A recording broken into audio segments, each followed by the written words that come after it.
Hi, my name is Bradley Reinhardt. And my name is Julia Potts. We will be speaking today on the Wi-Fi high prevention program we have developed in response to internet addiction. In this presentation, we are going to touch upon what internet addiction is. We will identify the issue, a bit on the background, a specific vulnerable population, and some of the associated risks and harms induced by internet addiction. From there, we are going to discuss our prevention program. It will include the purpose of the Wi-Fi High program and how it will be delivered and what those stages of delivery are. Internet addiction is defined as any online compulsive behavior which causes severe stress on the individual as well as relationships with others. Interestingly, internet addiction is not defined by the DSM-5. This has been a long debated topic among those in the health field. Internet addiction can embody multiple activities such as online gambling, compulsive online shopping, pornography, and explicit chat rooms and online gaming. Internet addiction is a growing concern among Canadians and even on the global scale. The prevalence rate worldwide of internet addiction has been estimated to be at 6%, following in line with the estimated prevalence rate amongst the general public of Canadians as 6%. Internet addiction is unlike any addictive behavior that are experienced among the population of Canada, with the internet only becoming available to Canadians in 1991 with the introduction of the World Wide Web. The first proposal for the term internet addiction was brought to light by Dr. Kimberly Young in 1996. She believed that usage that went beyond carrying out tasks, but more for an escape, was an alarming behavior. From this, the term internet addiction was coined. This provides evidence that this issue is a newly emerging behavior among society. The vulnerable population we have identified for internet addiction are children and adolescents. This demographic today has been exposed to more access and usage than any other generation. This population of Canadians are at an increased risk due to the availability, unrestrained access, and society's shifted reliance on the internet.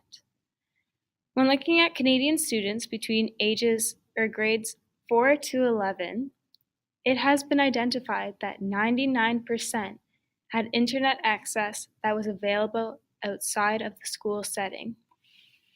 From available research, the youth population enrolled in school are identified as a particularly increased vulnerability of developing internet addiction.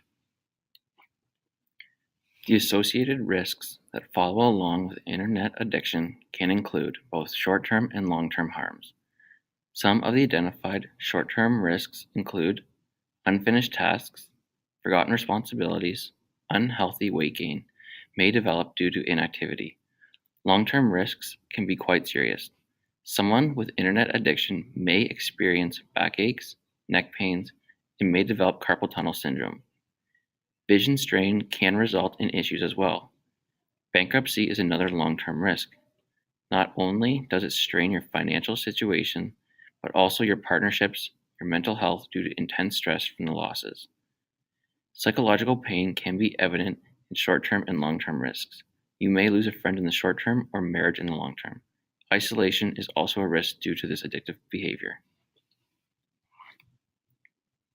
The Wi-Fi prevention program is rooted in best practices for implementation of successful programs. We are going to break it down into 3 sections: purpose, outline, and stages. The prevention model is aimed at educating students on internet usage, as well as safe practices of the internet to reduce their susceptibility to an internet addiction before it becomes a problem. The program is based on the first tier of prevention programming, meaning intervention is typically performed with students in the elementary school as a way of preventing problems before they occur. In a way, however, since elementary school children are identified as a high-risk population, it also encompasses the second tier, which is aimed at individuals who have already been deemed as high risk. They need to be educated to prevent the worsening of the problem. This program may be effective for helping those who uncover that they have an issue through these steps. The teachers will be responsible for presenting the program in the classroom setting. It is aimed at grades 3 to 6. The program is going to be delivered over 5 sessions over the course of the school year. The 3 main components of the program are on education, on internet addiction and safe usage, as well as self-efficacy skill building and self-regulation skill building. In the first stage of the program, these are the 5 stages of the program. In the first stage, students observe their own pattern of internet use and recognize that internet overuse may be a problem for them. In the second stage is when students understand the internet and its influences. The third stage is looking for solutions. In this stage, students examine methods of preventing internet overuse, as well as various activities that they could do alternative to the internet. In the fourth stage, students plan their internet use and set goals. And the fifth stage is when the plans established in step 4 are evaluated and they share them among their peers. The beginning of the Wi-Fi high prevention program will begin with stage 1. Students will be given the opportunity to gauge their personal internet use outside of the school. They will be provided with a student internet logbook to record their daily use. Their use must fall outside of the online schoolwork or research for school. For example, the hours spent gaming or on social media. This will take place over a 7-day period.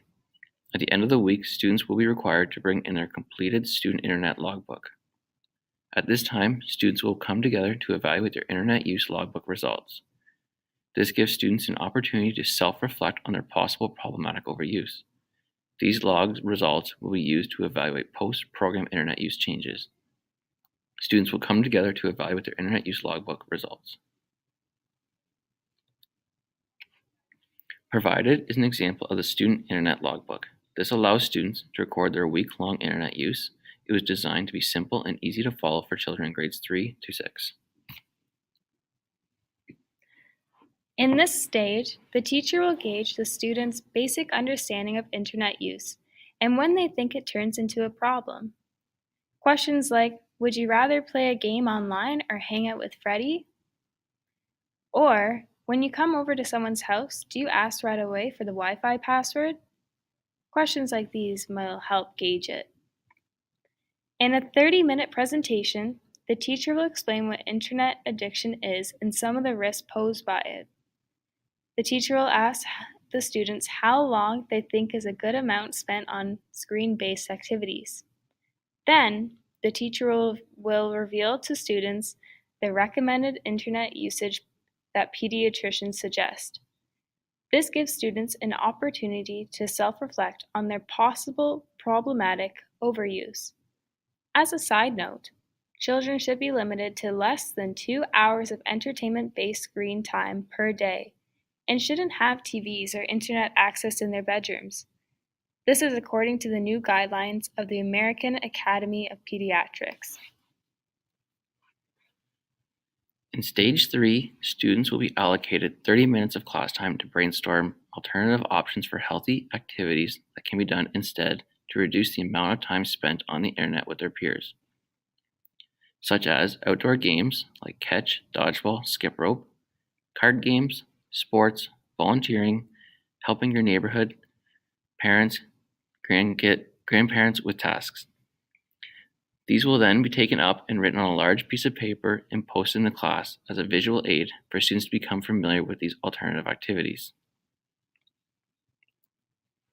Stage 4 is when 30 to 45 minutes are put aside to have students plan their own personal time management on the internet and alternative activities. Students are then required to identify their own personal internet use goals. They will use the log used in stage 1. The teacher can mention different ways for the children to record their usage, such as using a timer or a stopwatch.